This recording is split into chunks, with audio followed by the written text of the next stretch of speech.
Hello, gaya niyan, oh. Nakita nyo yan. Oh, sa mga nagtatrabaho ng ganyan, paano nyo buunin yan? Oh, wasak-wasak yan, ha. Puro ano yan, puro aluminum yan. Oh, wala na talaga, oh. Kita mo. Dapat ito palitan talaga, kailangan siyempre. Pag nakiusap yung may-ari talaga, wala talaga, wasak eh. Ano na eh. Hindi na malaman sa ibang ang pisa nito. May ibang aluminum kasi yan, oh. Hindi ano yan eh. Para mo ibuunin niya kung talagang hindi ka gagamit dito ng argon o tig welda, gamitin niya oxygen. Kayo gumamit ng oxygen para makita niyo kung ano sa paghinang niyan. Kasi marami kasi nagsasalita rin sa akin na ano na nakita naman sa mga trabaho ko sa mga Mercedes yung ginawa ko kung paano. Kaya diyan makita mo talaga kung magaling ka talaga. Pag gininaw mo yan, kahit pokpokin mo, hindi siya nagka-crack.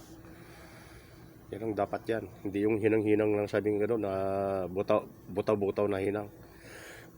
Pag hinahinaw mo siya talaga, hininaw mo siya ng oxygen. Kahit paluin mo siya ng, ng martilyo, hindi siya kakrak. Yan ang importante dyan. Kaya ang pag-hinang yan, iba. Hindi basta-basta, ganyan yan. Oh. Wasak din yan. Oh. Ang aluminum kasi, pag ginano mo, pag pinainitan mo, nag-iiba ka ng nag-iiba ka ng klima niyan. Hindi naging marupok yan. Ano siya, malambot. Ngayon, pag hindi ka marunong magpainit yan na ang painit mo sige-sige na hindi ayos, ganunin na lang martilyo yan, ganunin na lang martilyo yan, basag yan. Kaya may magpainit ka dyan, ibang klaseng painit yan. Basta hindi lang basta painit. Kailangan talaga yung maayos. Kaya marami na akong nagawang ganito. BM, Maserati, na sport car, yung mga Bentley. Marami na akong mga chassis na ganito. Mga Audi. Na sa Prinsesa ginawa kong buong side talaga. Wasak talaga. Oh. Ang ginagamit ko, hindi argon ha. Hindi tigwil. Ang ginagamit ko mismo, yung yung oxygen lang. Yun ang ginagamit ko, oxygen lang. Yun. Kung magaling ka talaga, yun. Pakita mo. Oh, kita mo pa rin yan. Oh. Paano buunin yan? Sige nga. Oh. Yan, buunin mo yan. Tapos, pag talagang original siya ang dating niya. Kahit pokpokin mo siya ng martilyo, hindi siya nagka-crack. Ganun. Gaya sa ginawa ko sa Mercedes, pinakita ko rin eh. Okay, pokpokin mo siya eh. Hindi talaga siya Kaya nga sa paghinang niya, saka sa pagpainit. Kasi pag pininitan mong aluminum, basta pininitan mo, lumalambot yan. Siya, nagtitigas siya, tapos kunting lang, crack siya agad. Kaya dapat magpainit umayos.